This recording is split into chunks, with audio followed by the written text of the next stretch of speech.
আসসালামু আলাইকুম এভরিওয়ান, নতুন আরেকটি ক্লাসে তোমাদের সবাইকে স্বাগতম। আজকে আমাদের আলোচ্য বিষয় হচ্ছে আণবিক ভর নির্ণয়। আণবিক ভর নির্ণয় বলতে আমরা কি বুঝি? আণবিক ভর নির্ণয় করতে হলে সবার প্রথমে আমাদের আগে জানতে হবে, বা আমরা সবাই যেটা জানি, পারমাণবিক ভর নির্ণয় বা পারমাণবিক ভর সংখ্যাটা কি। আমরা জানি পরমাণুতে বিদ্যমান প্রোটন সংখ্যা এবং নিউট্রন সংখ্যার সমষ্টিকে এর ভর সংখ্যা বলা হয়। তাহলে আণবিক ভরটা কি, এটা কেনই আমাদের নির্ণয় করা প্রয়োজন? অবশ্যই এটি আমাদের জানার প্রয়োজন আছে। আচ্ছা, আণবিক ভর হচ্ছে অণুতে বিদ্যমান বা যৌগের মধ্যে বিদ্যমান মৌলসমূহের পারমাণবিক ভর ইনটু ওই মৌলের পরমাণু সংখ্যার যোগফলের সমষ্টি। মানে এই ক্ষেত্রে আমাদের প্রত্যেকটি মৌলের পারমাণবিক ভরের সাথে এর পরমাণু সংখ্যা গুণ করে আবার পরস্পরের সাথে যোগ করে দিলে যে সংখ্যাটা পাবো ওইটাকে বলা হয় আণবিক ভর। আণবিক ভর বলতে অণু বা যৌগের ভর, আর পারমাণবিক ভর বলতে শুধুমাত্র পরমাণু বা মৌলের একক ভর। আচ্ছা, এখন আমরা আজকে এই যে আণবিক ভর নির্ণয়, এটা কিভাবে নির্ণয় করতে হয় সেটা একটু জানার চেষ্টা করি। আণবিক ভর m is equal to, এখানে একটা সূত্রের মাধ্যমে আমি উপস্থাপন করছি। সূত্রটা কই থেকে আসে? সূত্রটা দেখো আমাদের আণবিক ভরের সংজ্ঞাটা থেকে আসছে। আণবিক ভরের সংজ্ঞাটা কেমন ছিল? আণবিক ভরের সংজ্ঞাটা ছিল যে মৌলের পারমাণবিক ভর ইনটু পরমাণু সংখ্যা, ঠিক আছে, এবং এদের প্রত্যেকের সমষ্টি। এখন দেখো এখানে এমন বলতে আমাদের যদি কোনো একটা যৌগ থাকে, যেমন মনে করো গ্লুকোজ C6H12O6, এই C6H12O6 যৌগের মধ্যে দেখো কার্বন তার যে পারমাণবিক ভর আছে ওইটার সাথে 6 গুণ করে দিব প্লাস যোগ। হাইড্রোজেনের পারমাণবিক ভরের সাথে 12 গুণ করে দিব প্লাস যোগ, মানে প্লাস অথবা যোগ। তারপরে দেখো অক্সিজেনের পারমাণবিক ভরের সাথে আমরা 6 গুণ করে দিয়ে যে সমষ্টিটা পাবো ওইটাই হচ্ছে আমাদের আণবিক ভর। তো আণবিক ভর m is equal to m1 into m1 plus m2 into n2 plus m3 into n3 plus m4 into n4 plus dot dot dot, যতগুলা আমাদের মৌল থাকবে প্রত্যেকের মৌল এবং এর পরমাণু মৌলের ভর এবং এর পরমাণু সংখ্যা গুণ করে আমরা যোগ করতে থাকবো, ঠিক আছে। এখন একটা एग्जांपलের মাধ্যমে আমরা বোঝার চেষ্টা করি। এখানে एग्जांपलের আগে একটা বিষয় দেখো, m1 বলতে কি? মৌলের পারমাণবিক ভর। n1 বলতে কি? মৌলের পরমাণুর সংখ্যা। একটা एग्जांपल এখানে দেখো আমরা নিয়েছি গ্লুকোজ। গ্লুকোজে কি আছে? C6H12O6। এখন এইখানে যদি আমরা আণবিক ভর m নির্ণয় করি তাহলে দেখো সূত্র মোতাবেক আমরা কি লিখতে পারি? m1 n1 plus m2 n2 plus m3 n3। কেন? আমাদের এখানে তিনটা মৌল আছে, এই জন্য আমরা তিনটা নিচ্ছি, তিন পর্যন্ত নিচ্ছি। চারটা থাকলে 4 পর্যন্ত নিব, প্লাস m4 n4 হবে, পাঁচটা থাকলে 5 পর্যন্ত নিব, m5 n5 প্লাস, এভাবে আমাদের যতদূর পর্যন্ত থাকবে ততদূর পর্যন্ত নিতে থাকবো। যেহেতু আমাদের তিনটা আছে, তিনটা নিচ্ছি। এখন দেখো এখানে m1 কার্বনের পারমাণবিক ভর কত? 12 ইনটু n1 হচ্ছে কার্বনের পরমাণু সংখ্যা, দেখো 6টি আছে। কয়টি আছে? 6টি, এই জন্য 6 যোগ হাইড্রোজেনের পারমাণবিক ভর কত? 1 ইনটু হাইড্রোজেন কয়টি আছে? 12টি, এই জন্য হচ্ছে 12 গুণ, প্লাস অক্সিজেন আমাদের কয়টি আছে? এখানে অক্সিজেনের পারমাণবিক ভর কত? 16, এই জন্য 16 ইনটু, এখন দেখো অক্সিজেন কতটি আছে? 6টি। এই তো সিম্পল বিষয়।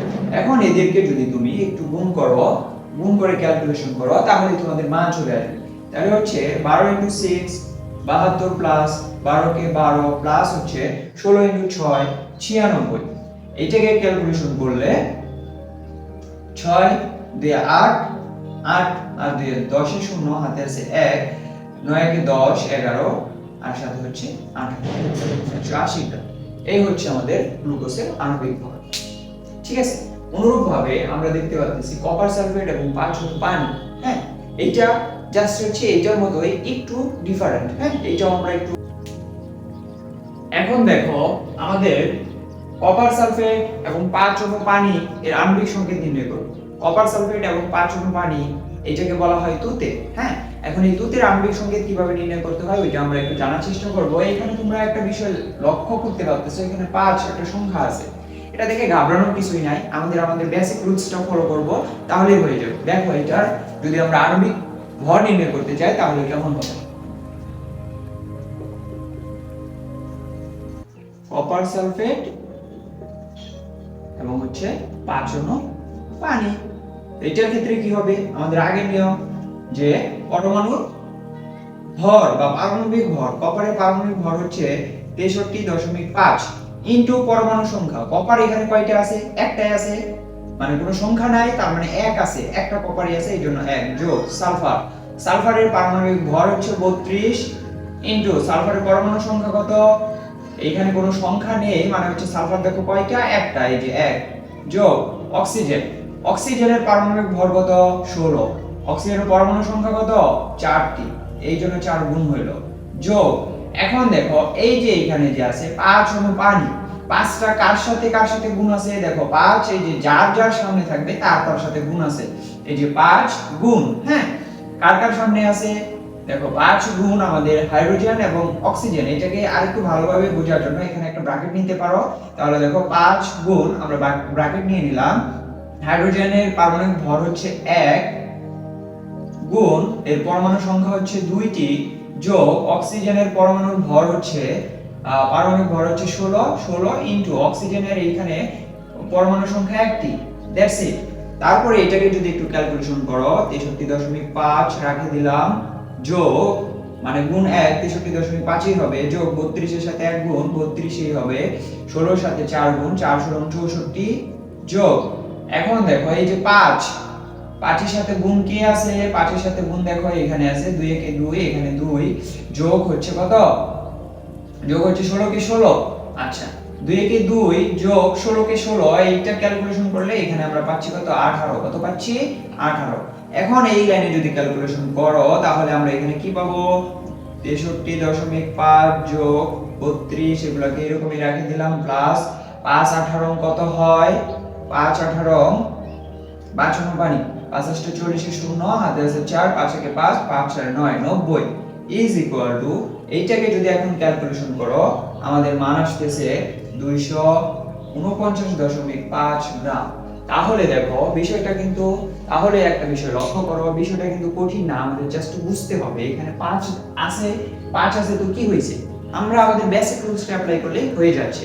তো এইভাবেই হচ্ছে আমাদের আণবিক ভর নির্ণয় করতে হয়। আণবিক ভর তেমন কোনো কঠিন ব্যাপার না, জাস্ট কয়েকটা মৌল বা কয়েকটা যৌগকে প্র্যাকটিস করবা, তাহলে তোমাদের আণবিক ভর একদম ক্লিয়ার হয়ে যাবে। ধন্যবাদ সবাইকে, দেখা হচ্ছে নতুন আরেকটি ক্লাসে।